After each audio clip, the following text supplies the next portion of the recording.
like his Gwyn pop-up and the more unique roamer picks that he has in his arsenal. Now, speaking of roamer picks, we're seeing that BTK on the second phase, both Cho and as well as Tigreal, been taken out. So that begs the question whether BTK might just go for another big pick like Guinevere for Shark once more. And I love the Guinevere if you're going into a Vexana and Bruno draft, because you can just find him. Shark can go the angle, coast to coast, and then flicker spatial migration into a big thump. So with that said, what can Kid X do? Because they're stretching out Kid X's hero pool here. I think they still have... Okay, they ban out the Edict.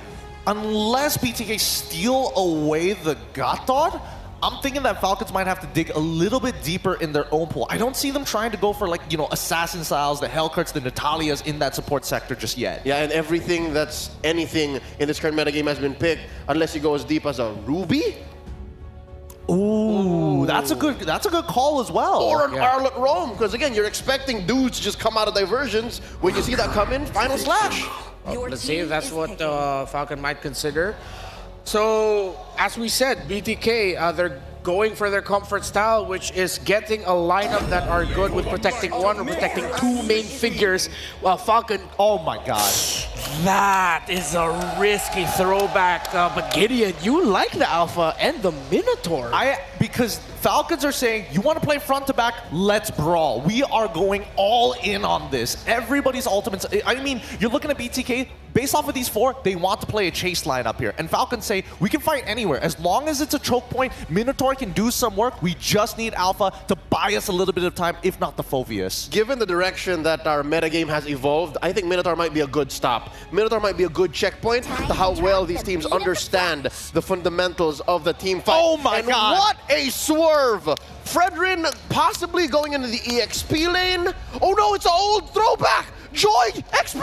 It's EXP lane Joy. BTK still has surprises. M4 was the last time we saw this. And we were saying the EXP lane might be the biggest factor to look out for.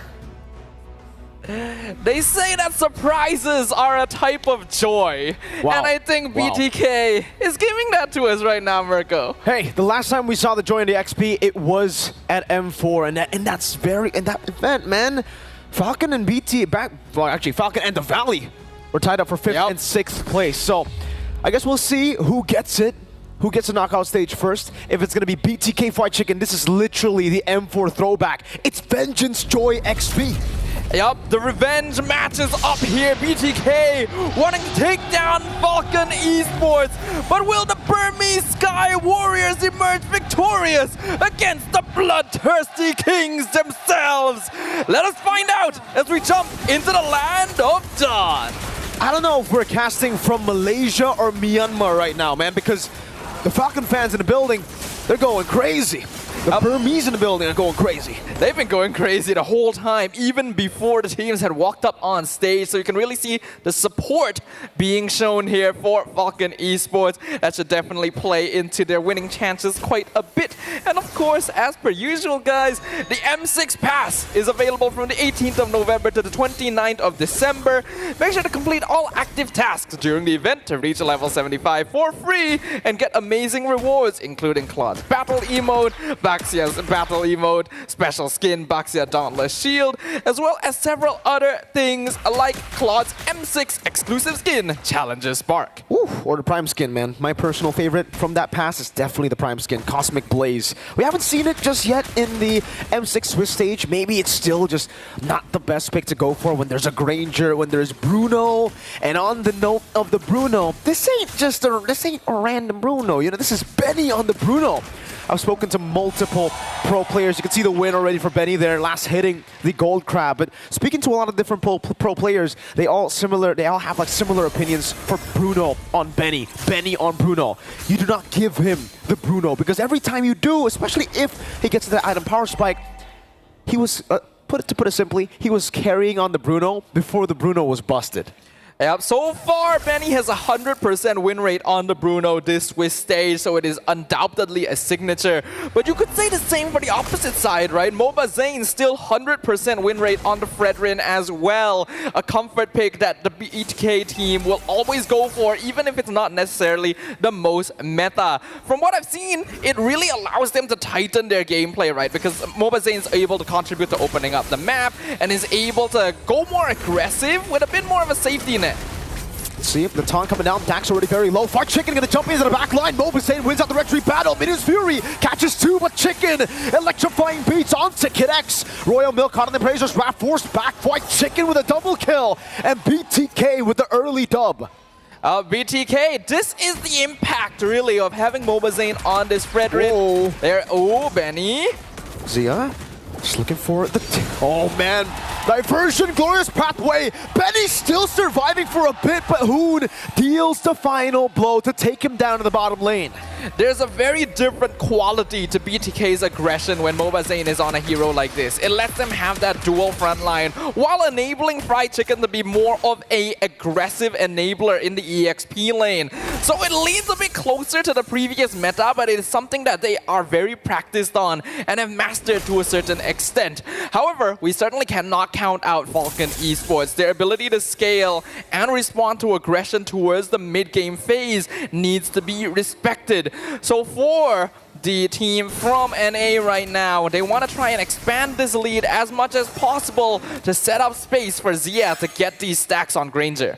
And usually you would say, you know, with a lead like this is great, right? I mean, Falcon is it's going to be tough to come back, but Falcon have always been able to come back. Dax, Spear of Alpha defensively, the diversion was perfect from Hoon, and they get the collapse. It's just so coordinated by the Bloodthirsty Kings. PX7, good Terrify there to stop Mobazane from getting a pick. Probably Chicken off top in a 1v1, popping electrifying beat, solo kill by Chicken is on a killing spree.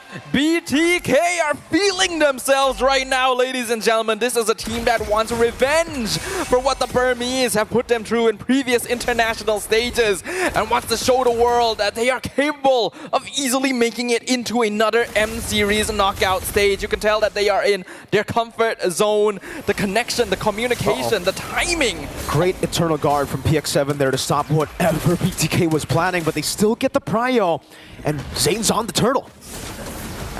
Being able to secure this turtle would help a lot. BTK already on a 3K net worth lead. Falcon Esports, they need this one. Minions Fury coming down as a retribution. Benny's the one who gets this shot, going to be caught in the midst of it all. White Chicken jumps in with a diversion into the back, and now the electrifying beats will melt PX7. Zane falling down, but it's just Zane. That's Sonata 1 from Zia. That's a flicker from Zia. A Rhapsody, and Chicken will be dancing with the beats.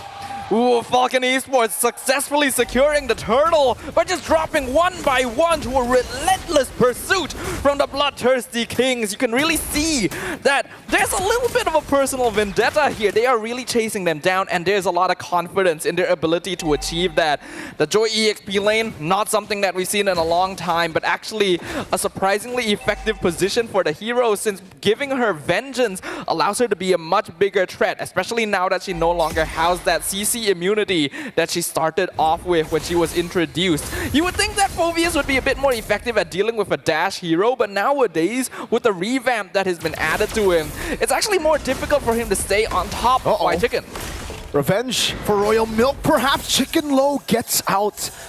Barely there. Good calculation. The Bloodthirsty Kings, it's a bit off, right? I mean, usually when you see a Granger, especially with a Fredrin, you would think that they would play it front to back. But Bloodthirsty Kings are playing front to back with the frontliners not being as tanky as a normal front to back composition. They're playing the frontliners as divers. So with the aggression, they're able to get space for Zia to just shoot them down. I think that's a very unique way to play this front to back. Yeah, frontliners as divers actually seems to be the traditional BTK style, right? That's the reason why Mobazane really enjoys these tankier junglers. It enables them to go for the same sort of aggressive stance that you can with a front to back, while also introducing the wild card in the EXP lane as a team fight engager. Because nowadays, we see a lot of heroes like Phoveus or Hylos who can start fights in the EXP lane, but not to the same extent as something like a Joy, for example, right? Uh-oh. Zia gets a turret down below. Zane will just poke Royal Milk out. Zia's Detonata That's one. Rhapsody as well. BTK corralling over the turtle. Dangerous positioning. Fire Chicken in the back line.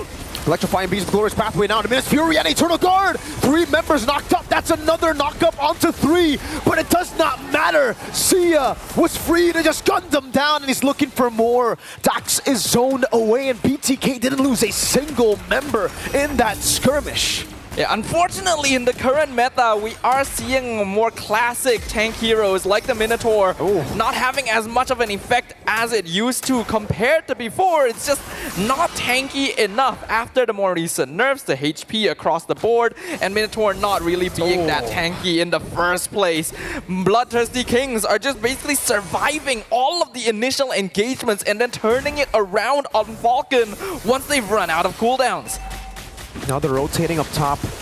The siege from BTK continues. 3 turtles, a 7,000 gold lead at 7 minutes. So far, the Bloodthirsty Kings have been able to actually get Zia into a spot where he's literally just snowballing. And we know the Granger is already a threat, right? I mean, if you're not snowballing, if you're just equally trading and equally scaling with the Granger, stacking up is already going to be a big problem. But now that Zia's 3 kills ahead and he has so much farm on his name, I wonder how many stacks he has, right? And if it's enough already to get to technically that mid-game, or sorry, late-game power spike for Zia, even though we're in the mid-game. I don't think it's quite to the late game power spike yet, but he has definitely started to overcome the mid game power spike for Granger, right? So this is a very comfortable position for BTK to be in. Falcon does still have the Bruno, but hold on. Good punishment of Vengeance is right there. Fire Chicken will still be able to survive, and actually now gets Number Spear of Alpha, but Dax falls. It's a shutdown. Ooh, Betty barely flickering out, almost getting caught by a very low Fredrins of Fraser's Wrath. Still though, 3 for 1. Chicken dies. It's a shutdown. But it's not enough to really get a dub here in terms of trades. And there we have it. 528 stacks at 8 minutes. Yeah, definitely past the mid-game power spike now. Zia in a very, very comfortable position. And we've already mentioned this beforehand, right? When you're up against a Bruno, your goal is to end the game before the 15-16 minute mark. BTK definitely on that track right now. In fact, it's a 9k goal lead in 9 minutes. 14 kills, only 2. Falcon Esports has a draft that's okay at scaling into the late game, but they're so behind at this point. It is going to take them a miracle to be able to turn things around against BTK, and they're just continuing the pressure! A full crush connects! Will fall Chicken dancing in the back. Bendy will be able to kite away. That's Sonata, not close enough. Royal Milk body blocking the shots from Zia. They get another kill over. It's Dax and Kid X for Fried Chicken.